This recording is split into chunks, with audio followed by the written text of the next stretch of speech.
जय श्रीमान नारायण. खालील दिलेले भाष्य हे श्री रामानुजदास श्रीमान गट्टू वेणुगोपाल स्वामी यांनी इंग्रजीत केलेला श्रीमद भगवद्गीतेचा मराठी भावार्थ आहे. अध्याय 7 ज्ञान विज्ञान योग श्लोक 24. अव्यक्तं व्यक्तिमापन्नं मन्यन्ते मामबुद्धयः परं भावम् अजानन्तो ममाव्ययम् अनुत्तमम्. ओम. गीता आचार्य श्री कृष्ण परमात्मा अर्जुनासह आपल्या सर्वांना ज्ञान विज्ञान योग शिकवत आहेत. परमात्मा म्हणतात, अर्जुना, अज्ञानी आणि मूर्ख लोक हे समजू शकत नाहीत की मी परम, शाश्वत आणि परमात्मा आहे, ज्याचा स्वभाव आनंद आहे. हे अज्ञानी लोक कोण आहेत? मी आधी म्हटल्याप्रमाणे उथळ मनाने ऐहिक सुखांची इच्छा करणारे, क्षुल्लक सुखाने इतर देवतांची पूजा करणारे ते लोक आहेत. या सर्वांना माझे पुरुषोत्तम तत्व किंवा माझे परमदैवी व्यक्तिमत्व माहीत नाही. ते माझे वर्चस्व आणि सर्वव्यापीपणा ओळखत नाहीत.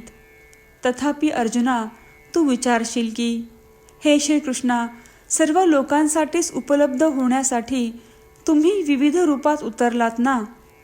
होय, सर्वांना सहज उपलब्ध व्हावे म्हणून मी मानवी रूप घेऊन खाली आलो.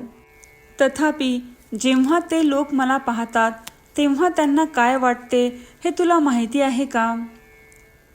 मी कर्माचा गुलाम आहे आणि त्यांच्यासारखाच जन्म घेतला आहे असे मानून ते मला त्यांच्यासारखाच दुसरा मनुष्य समजतात. पण मी कर्माच्या अधीन नाही, मला काळाचे बंधन नाही आणि मी श्रेष्ठ, सर्वोच्च आणि सर्वव्यापी आहे हे त्यांना कळत नाही. अर्जुना, मी जरी त्या सर्वांच्या जवळ आणि सुलभ होण्यासाठी मानवी रूपात आलो तरीही काही अज्ञानी आणि उथळ मनाचे लोक आहेत जे मला समजून घेण्यास आणि ओळखण्यात अयशस्वी ठरतात. अशा प्रकारे श्रीकृष्ण परमात्मा त्यांना न ओळखणाऱ्या लोकांवर त्यांची वेदना व्यक्त करत आहेत. श्रीकृष्ण परमात्मा आपल्या सर्वांच्या उत्थानासाठी किती प्रयत्न करत आहेत हे ओळखून आणि आपण असे म्हणूयात की हे श्रीकृष्णा, जरी तुम्ही मानवी रूपात उतरलात तरीही तुम्ही श्रीमन नारायण आहात आणि तुम्ही तुमचे वर्चस्व गमावत नाहीत.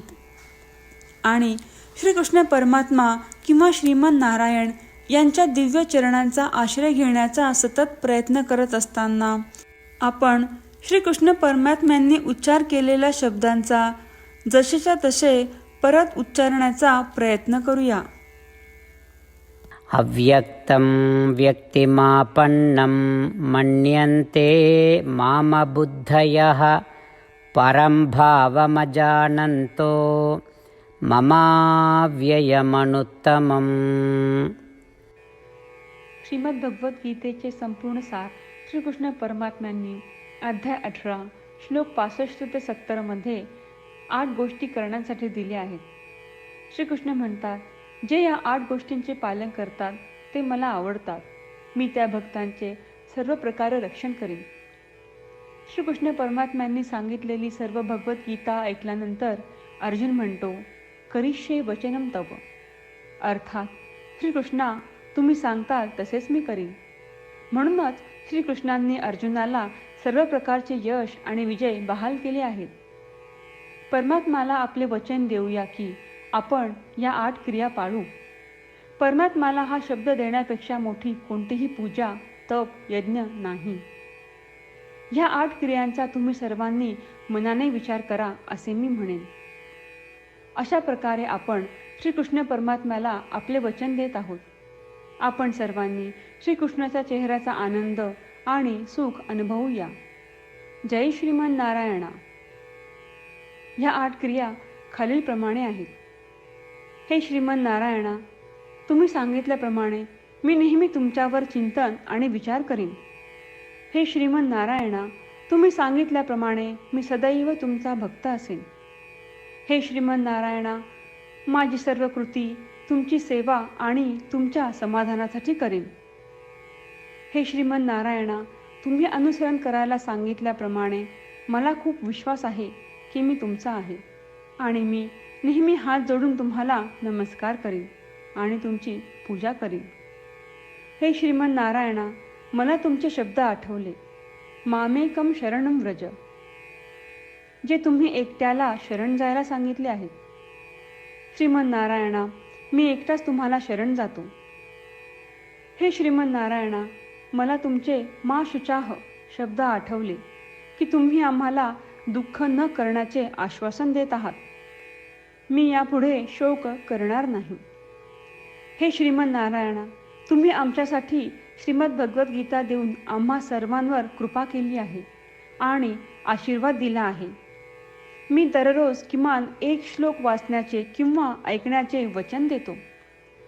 हे श्रीमन नारायणा, तुम्ही गीता सर्व मानवजातीपर्यंत पोहोचवलीस. मी गीतेतील तुमचे दैवी वचन त्या भक्तांपर्यंत पोहोचवण्याचा प्रयत्न करेन जे गीतेला अपरिचित आहेत. हे श्रीमन नारायणा, तुम्ही सांगताल तसेच मी करेन. तुमच्या इच्छेप्रमाणे वागेन आणि तुमच्यासाठीच काम करीन. श्रीमन नारायणाला आपण वचन देऊयात की दररोज त्यांनी सांगितल्याप्रमाणे आपण आचरण करू. हीच एक महान पूजा आहे. श्रीमन नारायणा, करिष्ये वचनम तव.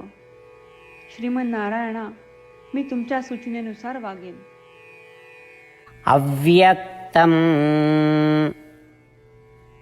व्यक्तिमापन्नं